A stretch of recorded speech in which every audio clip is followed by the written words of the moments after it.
Olá pessoal, estamos começando mais uma live aqui do programa Parlamento Aberto e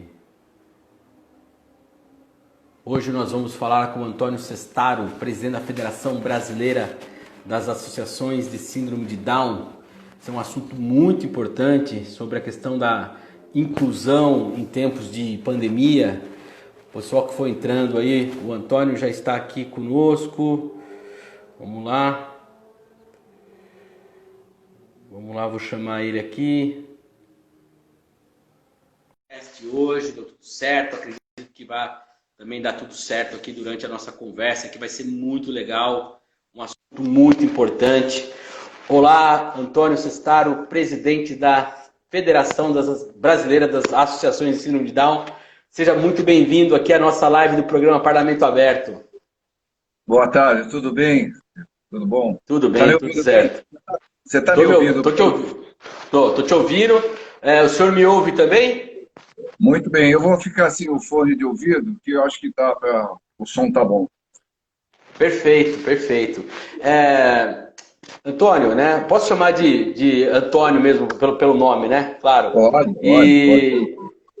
Assim, a gente tem aqui na nossa live, a gente costuma sempre começar ela dando um panorama sobre como está a situação da pandemia em Piracicaba, né? Enquanto o pessoal vai entrando aí, vai chegando, todos que estão entrando aqui, seja bem-vindo. Já vi que a Giovana Travalini está aqui, ela até mandou pergunta para nós. Ela é também mãe do Murilo, de 25 anos, que tem síndrome de Down, seja bem-vinda. Eu queria só começar essa live fazendo uma coisa que eu nunca fiz nas lives aqui do Parlamento Aberto, mas que eu acho importante. Eu tenho uma tia que tem síndrome de Down, tem 51 anos, a minha tia Andréia, inclusive ela estuda aqui no Projeto Crescer em Piracicaba, a minha mãe que cuida dela. Então, eu gostaria de, assim,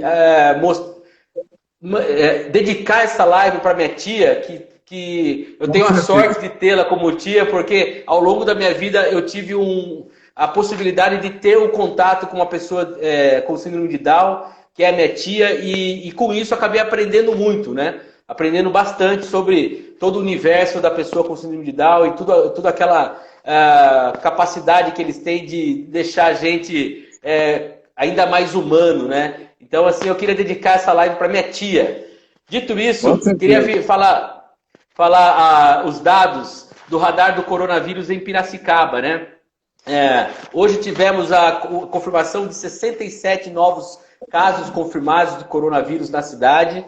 Agora, Piracicaba tem 778 casos de coronavírus, sendo que de ontem para hoje, ontem tinha 199 pessoas em tratamento, hoje são 240 pessoas em tratamento.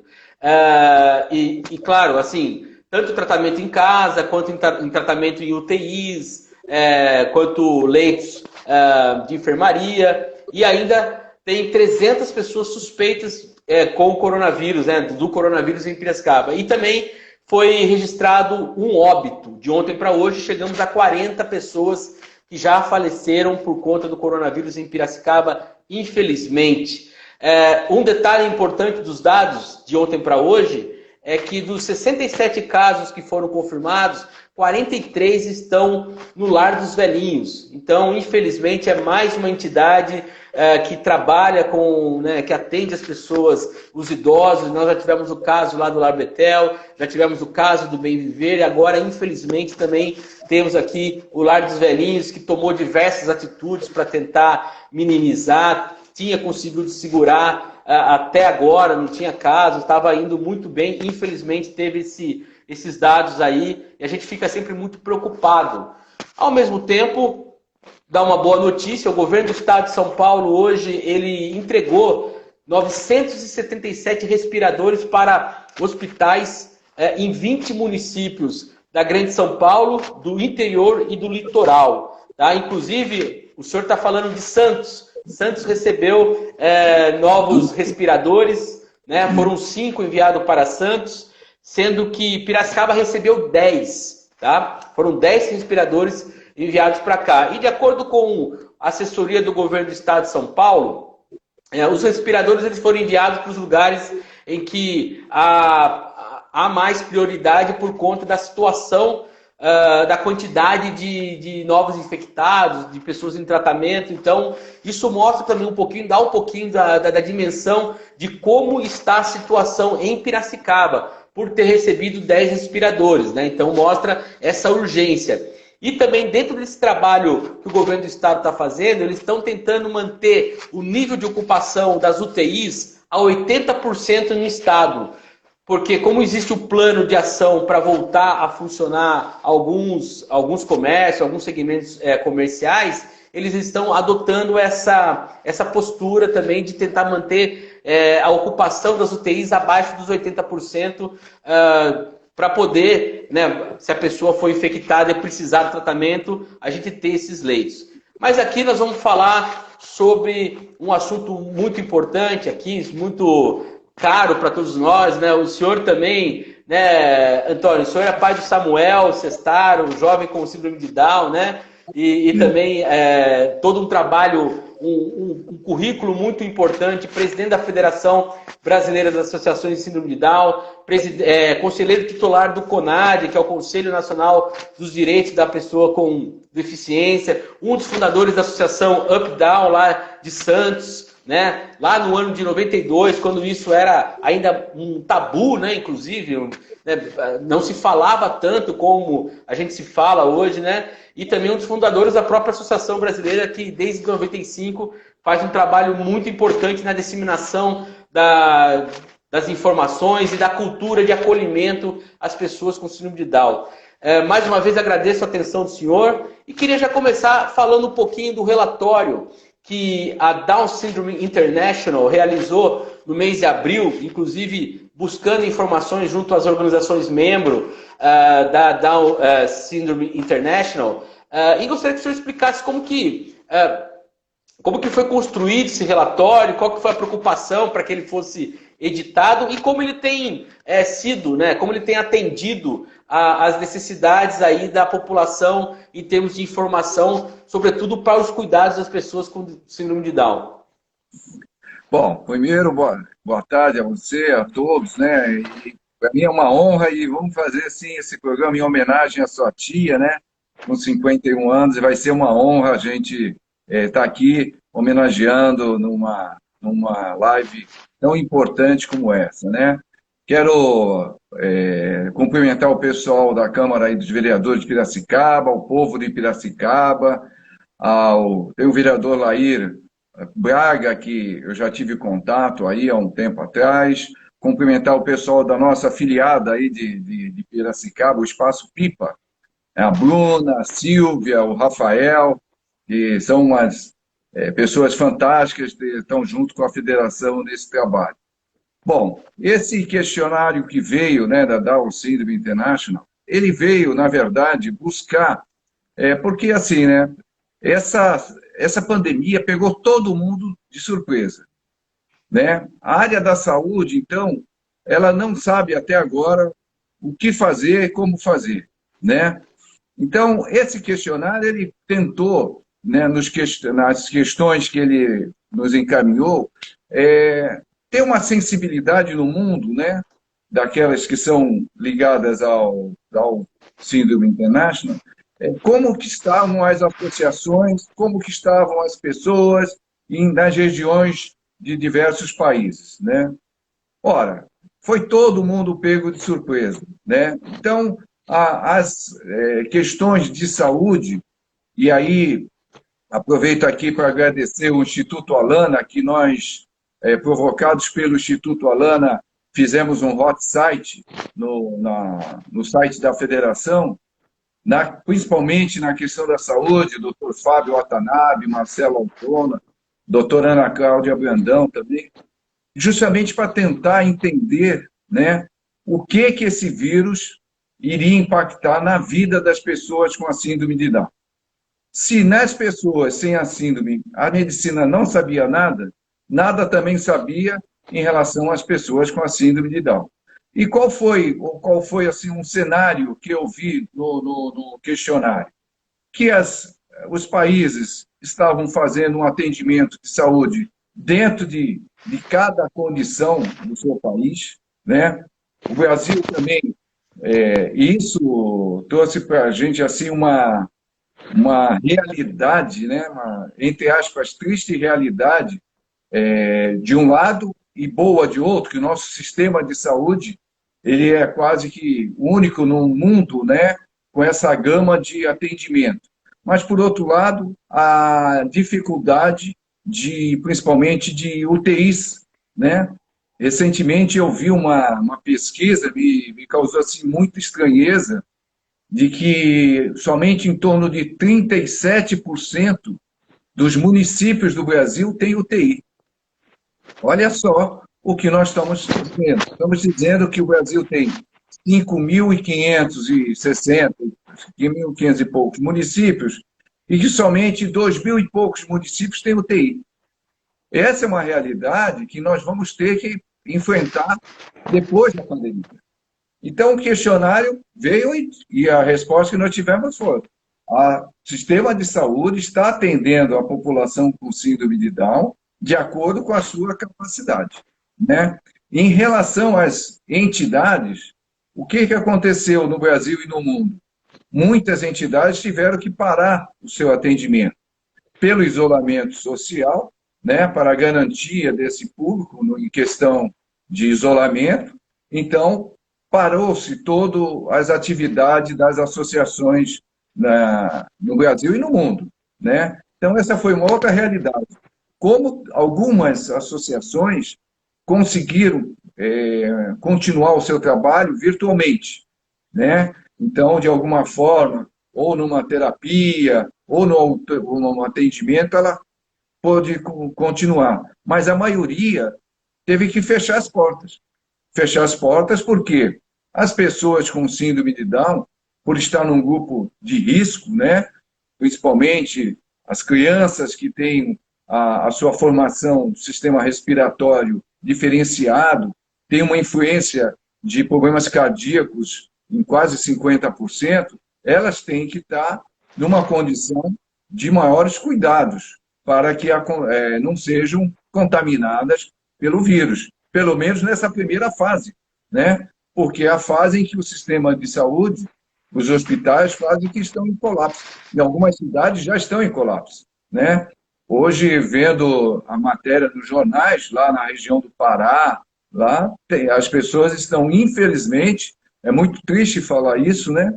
Infelizmente, falecendo por falta de leito de UTI, né? Então, o questionário nos apresentou o seguinte: todos foram pegos de surpresa e o sistema de saúde e as instituições vão ter que se reinventar para que, se houver uma próxima pandemia, Deus queira que não venha, mas a gente tenha assim, alguma coisa mais possível de ser suportada. Que essa pegou realmente de surpresa a todos, a área médica principalmente. O Rafael Santos aqui acabou de entrar, colega meu lá da Câmara, colega de profissão também, é jornalista. Queria agradecer ele, porque ele que estabeleceu o contato. Muito obrigado, viu, Rafa? Obrigado mesmo pela atenção e todo o trabalho dessa ponte que você fez com a gente aqui. Estamos aqui podendo ouvir o Antônio sobre esses dados. E é interessante que o senhor tenha colocado esse ponto, inclusive no relatório, ali logo os primeiros dados que ele aponta é a disponibilidade de sistemas de apoio pessoal fora da família durante a pandemia. E aí é que tem, eu acho que um dado preocupante, né? Estamos aqui, que 25% não está mais disponível e 34%, e aí, né, 25 com 34, estamos falando aí de 59%, né, 34% está com disponibilidade reduzida, ou seja, as pessoas com síndrome de Down, elas tiveram o trabalho fora da família reduzido de forma bastante drástica, estamos falando de 2/3 quase, né? E assim, como que o senhor vê esse aspecto, inclusive para aquilo que já existe, porque a gente está falando, quando a gente fala de uma rede de apoio, nós estamos falando aqui também de profissionais que trabalham, estamos falando de repasses de recursos, estamos falando da formação das pessoas, estamos falando também das pessoas que estão em processo de inclusão no mercado de trabalho. Como que o senhor vê essa situação de maneira geral, Antônio? Então, tem uma situação, principalmente daquelas pessoas que ficam em algumas instituições ou aquelas que têm cuidadores, também foi uma surpresa. E agora, esse momento, isso que eu falo que a gente vai ter que se reinventar em várias situações, porque, por exemplo, aquela pessoa com uma deficiência, né, seja síndrome ou seja qualquer outra deficiência, que tem um cuidador, nunca houve uma preocupação de que, bom, se esse cuidador não estiver disponível, ou se tiver alguma coisa que impeça, com quem a pessoa com a deficiência vai ficar. E a pandemia veio mostrar isso, porque no caso de uma infecção do cuidador, quem ficaria com a pessoa com deficiência, com síndrome de Down? Então, foi uma das primeiras coisas que muitas famílias tiveram que se reorganizar até para poder planejar esse momento, porque a partir da situação que você, infectado, tem que ir para um hospital, tem que ficar isolado, se você é a única pessoa que está junto com uma pessoa com deficiência, quem vai ficar com essa pessoa com deficiência? Então, muitas famílias tiveram que buscar apoio ou de vizinhos ou de outros familiares para poder planejar esse momento. Se houvesse uma necessidade, quem ficaria na retaguarda para continuar esse cuidado da pessoa com deficiência, da pessoa com síndrome de Down ou outra que for. Em relação à questão do emprego, principalmente, nós temos uma dificuldade no Brasil muito grande já para contratar pessoas com deficiência. Quando surgiu a pandemia, muitas empresas, aproveitando-se, entre aspas, do momento, dispensaram as pessoas com deficiência, alegando que elas estavam numa condição de risco, então elas estariam dispensadas do trabalho. Hoje mesmo, ontem conversava até com o Samuel sobre isso, né, que ele está procurando emprego, eu falei exatamente isso, que após pandemia vai ser muito mais difícil a empregabilidade para as pessoas com deficiência, porque o mercado de trabalho que já tem essa dificuldade vem agora com a pandemia uma falsa interpretação de que não podemos ter pessoa aqui com deficiência porque ela é do grupo de risco, então é melhor não ter. Então, o mercado de trabalho para a pessoa com deficiência, na minha visão, ele vai ter que ser assim, um momento difícil. Mas a gente está acostumado a ter esses enfrentamentos e a gente vai enfrentar e vai conseguir superar. Mas foi realmente um momento, está sendo um momento de desafio, em que famílias, pessoas com deficiência, estão isoladas, deixaram de ter atendimento, estão dentro de casas, perderam aquele convívio da sociedade, da escola, e a escola, aqui eu vou fazer um parênteses, é um ambiente fundamental para o desenvolvimento das pessoas com síndrome de Down ou qualquer outra deficiência. E eu estou falando da escola comum, aquela escola do sistema educacional inclusivo. Então, esse momento em que houve o fechamento das escolas, logicamente pelo isolamento necessário, as pessoas, as crianças com deficiência, com síndrome de Down, elas perderam esse convívio. Esse realmente é um grande prejuízo, não somente para elas, como para os seus amiguinhos também, porque a inclusão nós sabemos que é um ganha-ganha, é bom para todo mundo. Então, esse é um prejuízo. Tem o prejuízo também das terapias, da fisioterapia, da fono. Em algumas terapias, alguns profissionais conseguiram fazer com que o atendimento fosse virtual. Mas nós sabemos, na verdade, que nem todos têm esse acesso, né? Isso, lá atrás, foi uma preocupação muito grande da federação também, junto com as associadas, de tentar descobrir aquelas famílias mais vulneráveis. Porque quando começou a pandemia, nós já estamos há 70 dias, então a gente até esquece um pouco o que passou ali, né? Mas o isolamento, assim, quase que radical, afastou as famílias de muitas atividades de trabalho. Então, por exemplo, a diarista, o pintor, o pedreiro, a faxineira, muitos perderam a sua atividade laboral. E essas famílias carentes, que têm um grande número de pessoas com deficiência, a nossa preocupação inicial foi como nós vamos ajudar essas famílias na questão de alimentos, de sobrevivência. Porque é muito fácil, muito cômodo, né? Fica em casa, para aquelas pessoas que têm o privilégio de ter um salário, ficar em casa, né? Agora, para aquela pessoa que dependia de um salário para levar comida para os seus filhos, não é fácil. Então, a federação, junto com as filiadas, o Instituto Serendipidade, com o ENG, também num trabalho fantástico em São Paulo, tentamos mapear, e aí volta mais uma realidade. Poucos tinham um mapeamento das famílias vulneráveis, das pessoas com deficiência. Inclusive, secretarias de municípios não tinham mapeados onde está esse público. E essa era uma das nossas angústias, né? Porque aquelas famílias tinham perdido o local onde levavam seus filhos, onde tinha uma convivência. Tinham perdido a atividade laboral. Então, não tinham nem como mais levar alimento. Então, nós tentamos fazer um trabalho de identificação para que pudéssemos ajudar, de alguma forma, com cesta básica, alguma coisa, essas famílias vulneráveis. Então, o atendimento de terapias, de fono, para algumas famílias é possível.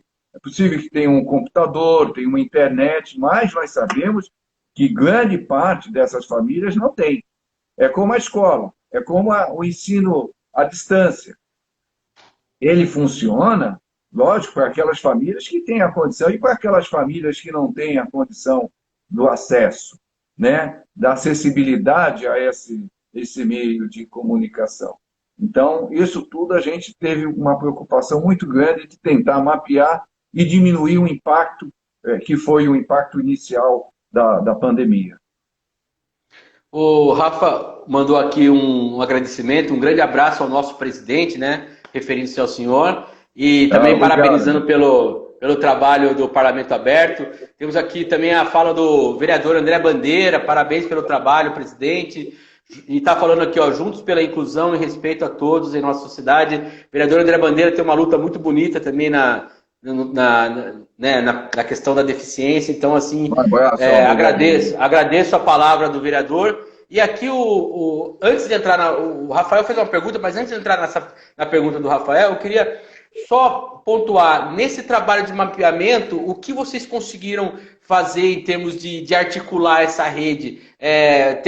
Pelo que eu entendi, assim, nós estamos falando de entrega de cesta básica, estamos falando de até possibilitar algum tipo de trabalho laboral dentro de casa, né? Eu tenho visto, né, até na pesquisa que nós fizemos aqui, visto vários exercícios que dá para fazer, inclusive com pessoas acamadas, às vezes também, né? Que você faz a partir ali daquilo que você tem dentro de casa. Como que foi? O que vocês viram nesse trabalho de mapeamento, Antônio? Em cada região teve um tipo de ação, né? Por exemplo, Brasília mapeou-se várias famílias e aí nós fizemos ajuda financeira. Então, algumas pessoas de Brasília identificaram as famílias e a gente, através de uma doação financeira, repassou e foi adquirido alimentos, adquirido materiais de higiene, sabonete, luva e entregue para essas famílias. Tem uma associação, a CID, que é uma associação nacional muito forte. Então, através dela também nós direcionamos recursos. Outras associações, em Santa Catarina, por exemplo, o próprio pessoal da associação, que tem uma idade fora da área de risco, saía na casa das famílias fazendo um atendimento, verificando o que estava, o que não estava faltando, o que podia, o que não podia ajudar. Então, em cada parte do Brasil, as associações foram tentando mapear onde era possível e como era possível ajudar, né? Então, isso foi muito legal, mostrou assim uma solidariedade muito grande das famílias, das associações, em buscar. Eu fiquei assim, a gente fica angustiado, porque eu estou no grupo de risco, então eu não podia sair, né? Não podia me dedicar para ir à periferia, para acompanhar esses trabalhos, então a gente fica angustiado. Mas a rede que foi formada de solidariedade foi muito legal, né? Muito legal em ver assim que as pessoas estavam realmente preocupadas pelo coletivo, né? Em saber como poderia ajudar aquelas famílias mais necessitadas numa época dessa pandemia que afetou todo mundo, né? Perfeito. E aí o Rafael fala uma questão, né? Vocês estão falando, eu acho interessante porque na pesquisa que eu fiz para essa pauta nossa aqui, Antônio, eu percebi realmente que existe uma rede, desde da entidade que trabalha ali na base até órgãos de governo, também entidades organizadas de maneira nacional e internacional. Aqui a gente citou a Down Syndrome International, assim como a própria federação. Então é interessante ver que existe uma organização muito boa em âmbito nacional e internacional também. Eu acho que isso contribui muito para poder ter essa rede de proteção às famílias que são, inclusive, mais necessitadas. E aí o Rafael faz uma pergunta que eu acho bem pertinente dentro daquilo que o senhor colocou a respeito da empregabilidade. Ele diz aqui, faltam políticas públicas para emprego apoiado ou falta apoio público para isso? O que o senhor vê da questão de como o poder público deve atuar para a questão da inserção em questão de emprego? Ó, bom, primeiro um abraço aí para o Rafael, né, nosso querido parceiro aí. No final do ano passado, para vocês terem uma ideia, nós temos a lei de cotas no Brasil, né? Muito poucas empresas dão oportunidade para as pessoas com deficiência no mercado de trabalho. E houve uma movimentação do governo, através de um projeto de lei, em alterar a lei de cotas, praticamente acabando, na nossa visão, inclusive enquanto CONAD, né? Nós chamamos o pessoal do Ministério da Economia para que eles apresentassem o que eles estavam pretendendo. Foi lá um representante do Ministério da Economia, no CONAD, apresentar o decreto que alterava a lei de cotas. Basicamente, ele substituiu o emprego de uma pessoa com deficiência por um pagamento da empresa ao governo. Ou seja, era um retrocesso total, né? Porque alegavam, e alegou lá na reunião, de que as empresas não encontravam pessoas com deficiência para inserção no mercado de trabalho. Até foi gozado que, na oportunidade, eu virei para a pessoa lá do Ministério da Economia e eu disse a ele, então, o senhor, por favor, diga para as empresas lá em Santos que tem um jovem com 30 anos de idade, com síndrome de Down, com curso superior, procurando emprego e não consegue. Então, essa alegação das empresas não tem fundamento, né? Então, o Ministério Público do Trabalho, na fiscalização, é um trabalho incansável, porque tem determinadas empresas que fazem de conta que contratam e deixam as pessoas com deficiência em casa, apenas para dizer para o Ministério Público de que aquele número de cota foi atendido. Então, falta, sim, muita cultura nos empresários.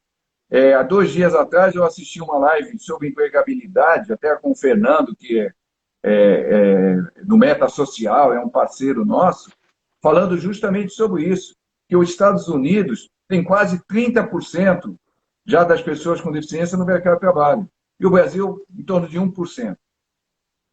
Falta o quê? Falta que os empresários se conscientizem da importância e do quanto é bom ter uma pessoa com deficiência trabalhando. E o Estado também se conscientize que aquela pessoa, hora que ela vai para o mercado de trabalho, ela suspende o recebimento do BPC, por exemplo.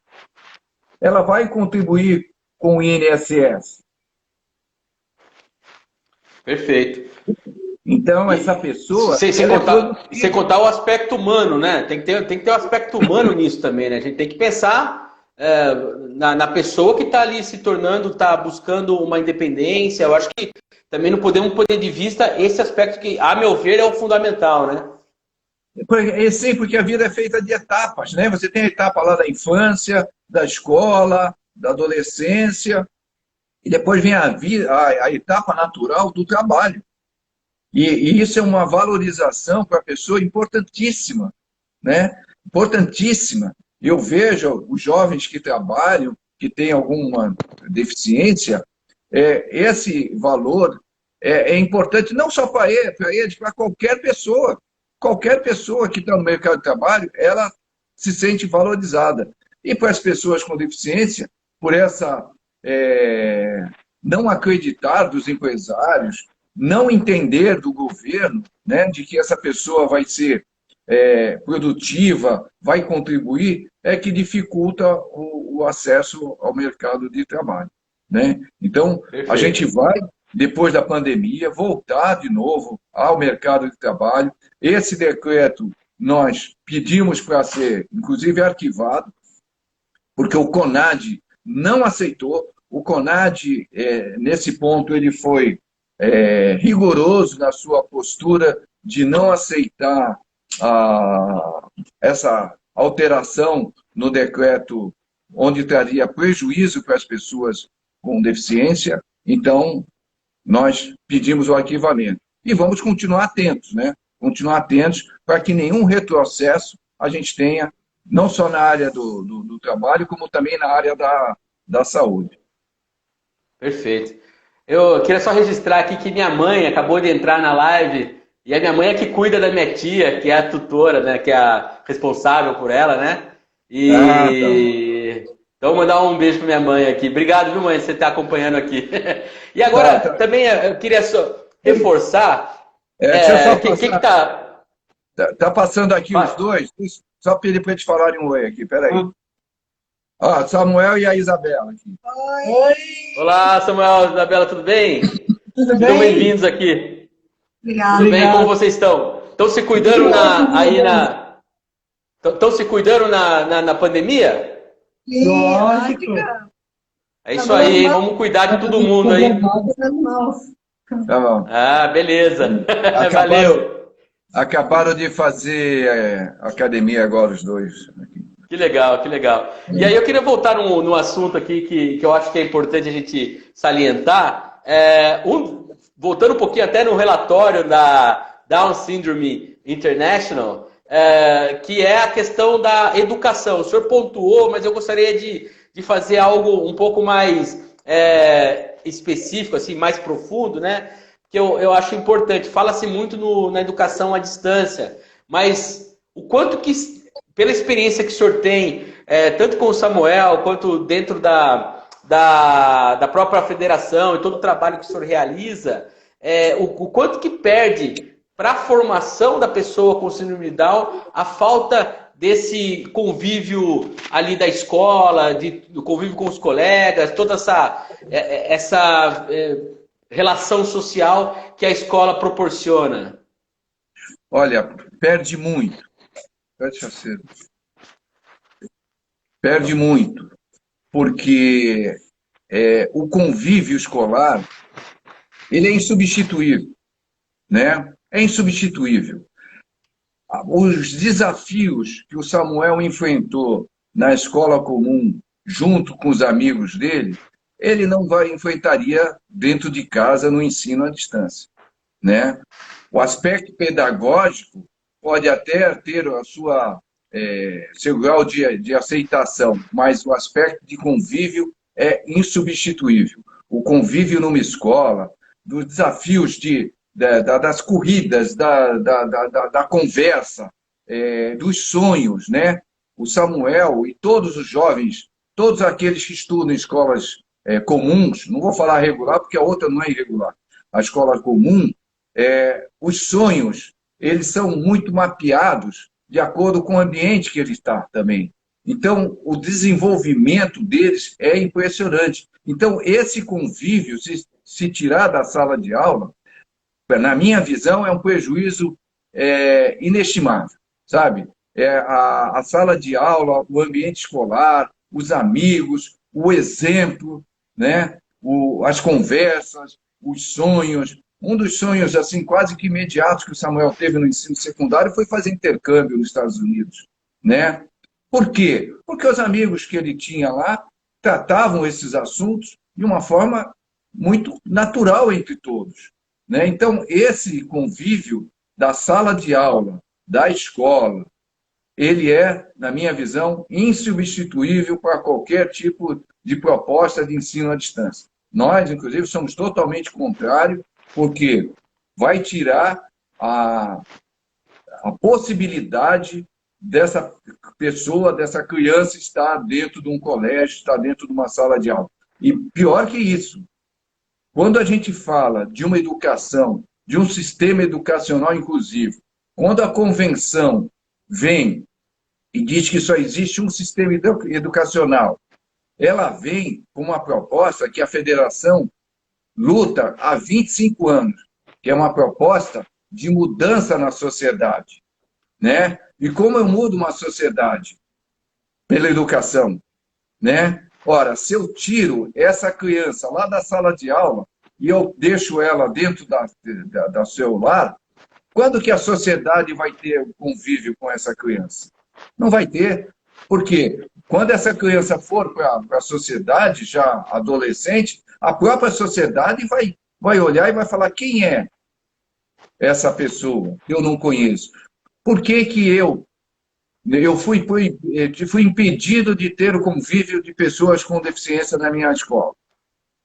Então, o que que a gente quer? Mudar uma sociedade. Como você muda uma sociedade se você exclui da sala de aula, do convívio de uma sala de aula, a pessoa com deficiência? Você não vai mudar a sociedade nunca. Então, o preconceito, a discriminação vai se materializar cada vez mais. Então, para nós, a educação é numa sala de aula, junto com todas as outras crianças, sem qualquer tipo de diferenciação, como está muito bem colocado na Convenção e na Lei Brasileira de Inclusão. Aliás, fazendo um parênteses aqui, uma proposta, inclusive, de alteração que o MEC quer fazer e nós não aceitamos, nós já nos posicionamos perante o MEC sobre isso, de alterar a proposta da educação inclusiva para que possa voltar a ter sala especial e escola especial. Nós não aceitamos esse retrocesso. Quero já aqui aproveitar esse espaço para dizer que isso para nós é um retrocesso. No início de fevereiro, nós chamamos o MEC, inclusive ao CONAD, para que o Conselho Nacional não foi chamado para participar desse debate de uma forma ampla, né? Porque para nós, tanto na empregabilidade como na educação, é um retrocesso, né? Voltar a ter sala especial, escola especial. Então, por mais que o MEC diga que, na verdade, isso não é prejuízo, mas é, sim, um prejuízo. Perfeito. Isso que o senhor colocou me veio a um conceito de que a gente pensa muito a inclusão no sentido da pessoa que tem a deficiência ser incluída, mas também tem o sentido da sociedade saber acolher. Eu acho que é até mais importante do que a pessoa ser incluída, né? É a sociedade saber acolher as pessoas que têm características próprias, né? Que são delas. E isso precisa, realmente, isso que o senhor colocou, eu acho sensacional, porque quando eu comecei falando da minha tia, não foi à toa, porque ao longo da minha vida, a minha referência de pessoa com síndrome de Down sempre foi ela. Eu não tive ninguém também na minha sala de aula, não tive na minha escola. Então, isso acabou me dando essa oportunidade de poder conhecer esse universo e ter essa relação que eu tenho hoje, tanto com ela quanto com outras pessoas com síndrome de Down que eu venho a conversar. E aqui eu queria mandar um abraço para o meu amigo César, que também é jornalista, meu colega de profissão. Ele está mandando aqui: boa tarde, Eric Antônio, tudo bem? É possível dizer que esse relacionamento sadio que o Samuel teve é regra ou exceção? É possível definir isso? Obrigado e abraço, parabéns pelo trabalho. Hoje o senhor acha que o que o Samuel, por exemplo, teve dentro das escolas da escola dele, da escola, como o senhor chamou, escola comum, né, para a gente não falar entre regular e irregular, é uma regra da pessoa com deficiência dentro da escola, ou o senhor acredita que é uma exceção? Como que o senhor vê essa inclusão dentro do sistema nosso hoje educacional? Bom, primeiro que isso é uma lei, né? Ó, a convenção, olha só, o Samuel nasceu em 90, né? 1990. Quando o Samuel tinha 5 anos de idade, 5 para 6 anos de idade, aqui em Santos, as escolas não aceitavam crianças com deficiência na escola pública. Não aceitavam. E a federação, quero deixar aqui pontuado também, sempre pautou pela escola pública, né? Porque é muito fácil falar em escola particular para aqueles que podem. Mas a federação sempre pautou pela linha da escola pública. E aqui em Santos, em 95, 96, não aceitavam crianças com deficiência na sala de aula. Eu tinha várias reuniões com o Ministério Público em São Paulo, né? 2 promotores de São Paulo, muito bons, doutor Lauro, doutor César, muito dedicados à causa. E lá em 96, olha só, Hélio, o que eles me falaram, comentaram comigo. Você quer que o Samuel seja cobaia? Porque a nossa luta era para que o Samuel fosse para a escola pública. Dentro de a mesma escola que o irmão dele tinha estudado, inicialmente. Depois a escola pública. Então, aí eu falei, olha, não, cobaia eu acho um termo muito forte. Eu quero que o Samuel seja, talvez, o início de uma mudança nessa sociedade que só quer educar, só quer aceitar a escola para aqueles que ela mapeou como sendo possíveis. E eu dizia, o Samuel, quando ele vai comprar qualquer coisa, ele paga todos os impostos, ele é um cidadão. A hora que ele vai na escola, ele não é mais cidadão. A escola diz, não, aqui é para você ali, uma escolinha ali separada. E nós não aceitamos isso. E a prefeitura aqui de Santos também não aceitou. A Secretaria de Educação não aceitou. O que aconteceu, A minha esposa, que era gerente na Petrobras, ela se aposentou antecipadamente, né, um percentual, e comprou uma escola.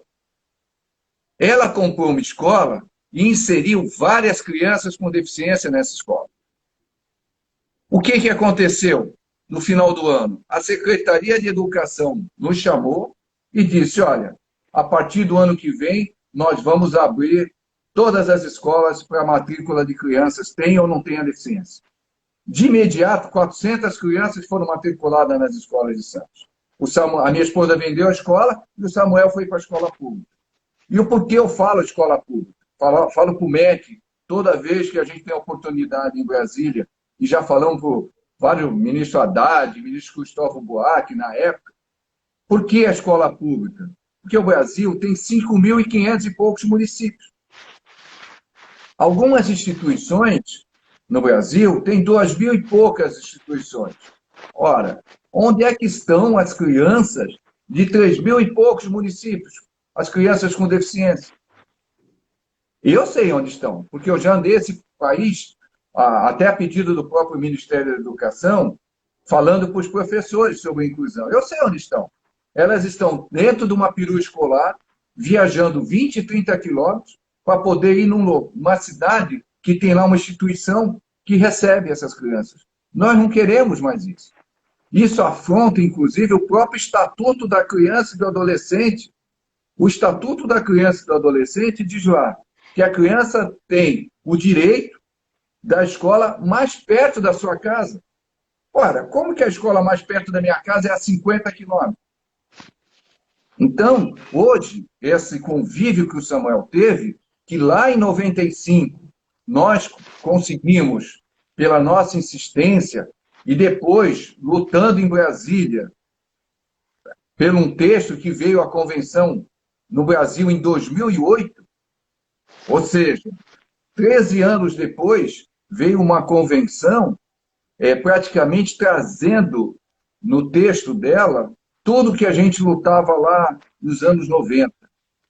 vem dizendo que o sistema educacional é um sistema educacional inclusivo, que a pessoa não pode mais ser vista pela sua deficiência, que a deficiência está na interação e o meio. Então, a convenção, quando vem em 2008, ela vem praticamente mostrando tudo que era a nossa luta. E quando vem a LBI, e eu falo sempre da LBI, porque a LBI, na verdade, ela era uma redação do senador Paulo Paim dos anos 90 e pouco. Só que nós sempre pedíamos para o senador não levar adiante o que era chamado Estatuto da Pessoa com Deficiência, porque o texto do Estatuto ele era totalmente, vamos dizer assim, não causava nenhum avanço nos direitos das pessoas com deficiência. Tanto é que o senador ficou esperando, quando veio a convenção, e a convenção vem com status de Constituição, o senador Paulo Paim manda o texto adiante, e em 2015 vem a LBI, né? E dizendo que a LBI que é um sistema educacional único, que é um sistema educacional inclusivo.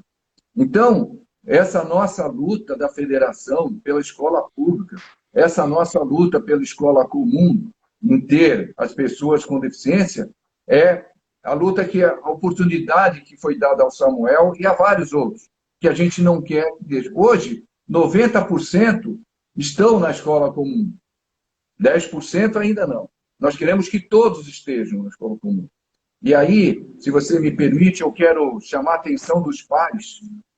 Eu tenho ido, antes da pandemia, em várias cidades, chamando a atenção dos pais de pessoas com deficiência mais jovens, né?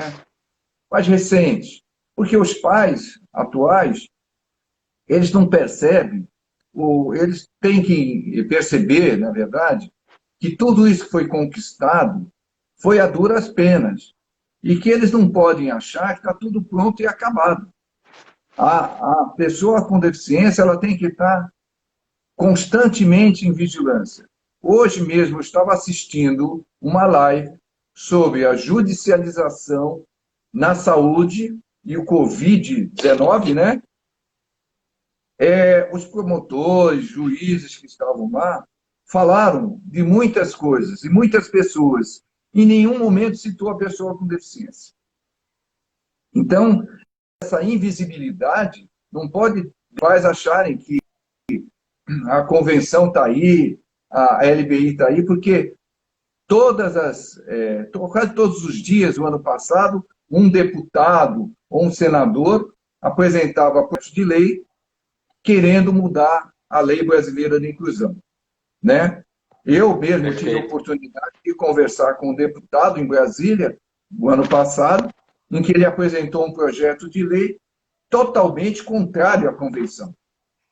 E ele achava que ele estava certo. Aí depois nós fizemos uma nota técnica, mandamos para ele, e aí os assessores dele resolveram tirar de pauta o PL.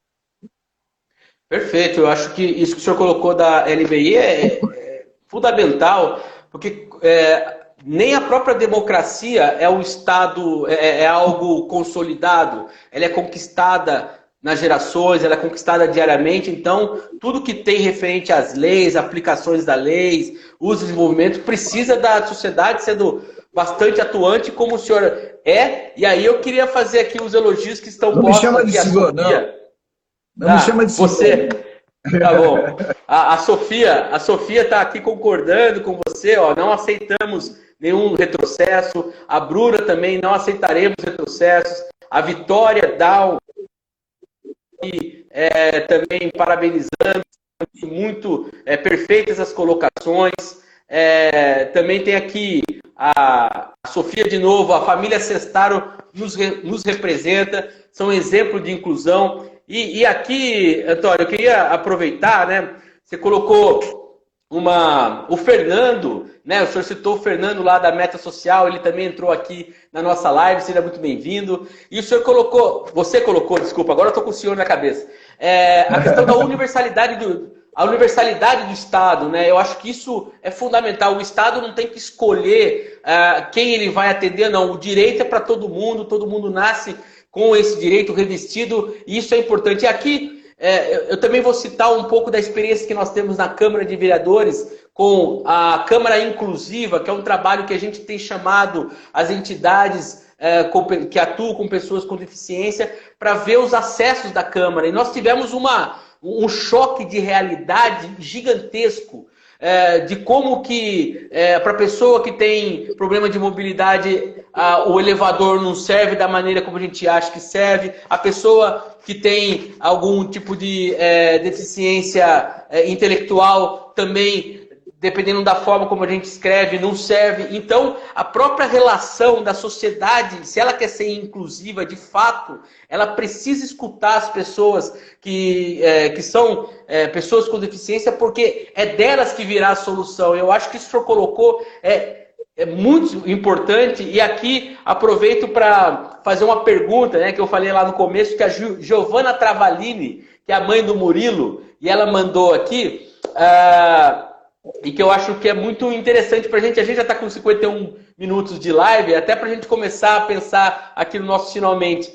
Dentro desse trabalho todo de pandemia, das atividades da federação, como que o senhor observa assim, o que é possível fazer para tentar reduzir o estresse dessa pessoa, sobretudo quem tem síndrome de Down, né, da pessoa com síndrome de Down, em relação a esse isolamento social? Porque aí eu volto no meu exemplo que eu tenho de convivência, né, a minha tia, no caso, ela adora sair, ela adora ir para restaurante, ela adora ir para passear, adora viajar, botar ela no aeroporto, é a coisa que ela mais gosta é ir para o aeroporto. E aí, como que trabalhar essa questão do estresse da pessoa com síndrome de Down? Como que o senhor sugere? E aí a pergunta da Giovana.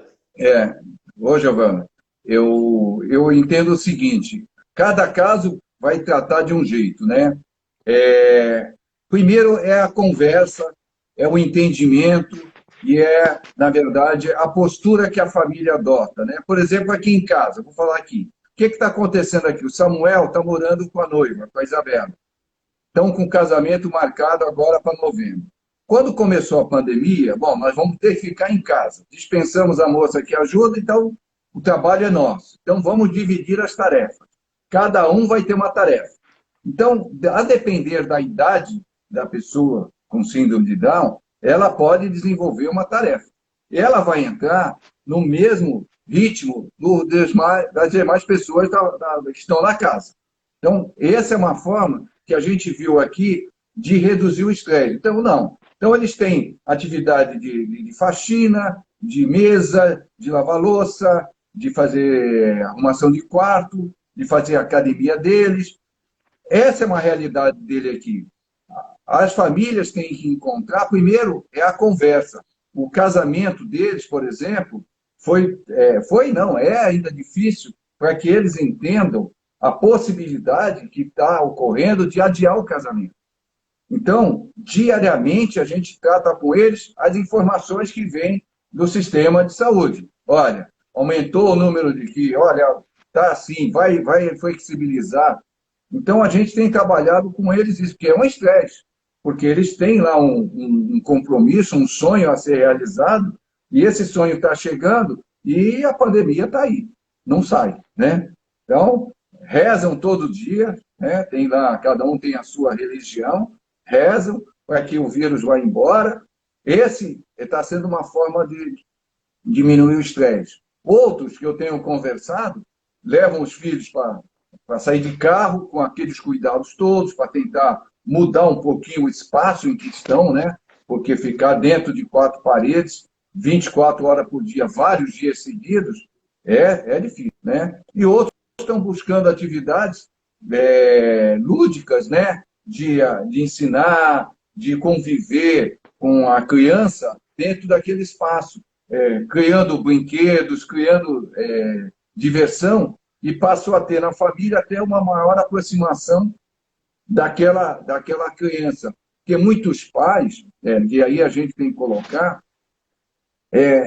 tendem a se afastar um pouquinho, principalmente os homens, né? Vai trabalhar.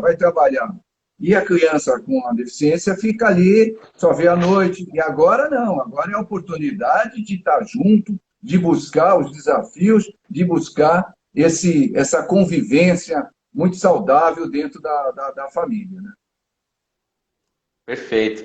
Aqui a Valéria Rodrigues, que é a diretora do Departamento de Comunicação da Câmara, que é inclusive a minha chefe, né? Ela fica brava porque eu sempre falo que ela é minha chefe, ela fala, toda vez que eu comento na live, você fala, eu falo só para falar que é minha chefe, né? Para ressaltar o trabalho importante que ela faz. E ela está colocando uma coisa aqui que eu também gostaria de falar porque é importante, que é assim, que é extremamente importante para nós receber uma pessoa com a vivência que o senhor tem e essa capacidade de comunicação para tratar desse tema que é tão relevante. E para nós aqui na Câmara, é um aprendizado dentro do Câmara Inclusiva, né? Para você ter uma ideia, Antônio, a gente aprendeu, teve curso de como escrever matérias, inclusive fazer aquela hashtag para cego ver, como tratar as pessoas que têm pessoas com deficiência que entram na Câmara de acordo com aquilo, né, com cada uma das suas características. Então, para nós também está sendo um aprendizado muito grande. Como eu falei anteriormente, a solução virá das pessoas com deficiência, porque eu não tenho como ver exatamente o que elas precisam. São elas que têm que se posicionar. Então, o trabalho que o senhor faz é um trabalho sensacional. Assim, gostaria de parabenizá-lo antes de tudo. E aproveitar que já estamos quase no final, que o senhor fale um pouquinho, quem quiser conhecer um pouco mais da federação, ter contato com o conteúdo que vocês têm lá, inclusive tem várias dicas, né, sobre o período da pandemia. Pode falar um pouquinho gostaria que o senhor falasse um pouquinho convidasse as pessoas a conhecerem a federação. Bom, eu não posso deixar de falar do grupo de autodefensores que tem na federação. São um grupo de jovens com síndrome de Down que passam a conhecer os seus direitos e passam a exercê-los, né? Então, esse protagonismo dos jovens, ele vem justamente nesse avanço da inclusão, né? Hora que você proporciona as oportunidades para eles, eles passam a ser protagonistas. Então, esse grupo de autodefensores da federação, ele é um grupo fantástico, em que vai em busca de conhecer e exercer os seus direitos, né? Bom, o site da federação, ele traz atualmente o hot site sobre o Covid-19, com perguntas e respostas, né? Depois tem um quadro lá com várias orientações, e depois tem também, em orientações gerais, várias matérias que foram feitas sobre o Covid, né? De várias associações, vários centros de referência de saúde. E ele traz importante, viu, Ed? Um estudo, uma parceria que nós fizemos junto com a doutora Ana Cláudia Brandão e o Hospital Albert Einstein, em São Paulo, que é um estudo justamente para que a área da saúde possa ter informações sobre como foi as pessoas com síndrome de Down que foram infectadas, como foi a reação, como foi o desenvolver dessa pessoa, né? Se veio a óbito, infelizmente, ou não, se tratou. Então, esse estudo, que está sob a coordenação da doutora Ana Cláudia Brandão, ele é importantíssimo para que a área da saúde possa ter mais dados para que, numa futura situação, a área da saúde possa falar, olha, quando teve esse Covid-19, na população com síndrome de Down, o comportamento do vírus foi por aqui ou foi por aqui. Embora a gente saiba que cada caso é um caso, vai depender das condições de saúde. Mas o site da federação está lá, visitem o nosso site, tem muita informação lá sobre essa fase. Perfeito. Eu já vou ter que terminar aqui a live, porque já está terminando o nosso tempo. Agradeço mais uma vez. Convido a todo mundo que está aqui participando da live a seguir o nosso perfil no Instagram. Lembrando que a gente vai fazer uma matéria sobre essa live para sair no site da Câmara, câmarapiracicaba.sp.gov.br, e também convido você a participar da nossa lista de transmissão. Lá no site da Câmara tem o link para você acessar. Muito obrigado, Antônio, e vou desligar por aqui, senão vai acabar o tempo aqui. Tchau, tchau. Valeu, hein? Até mais. Um abraço. Tchau, tchau.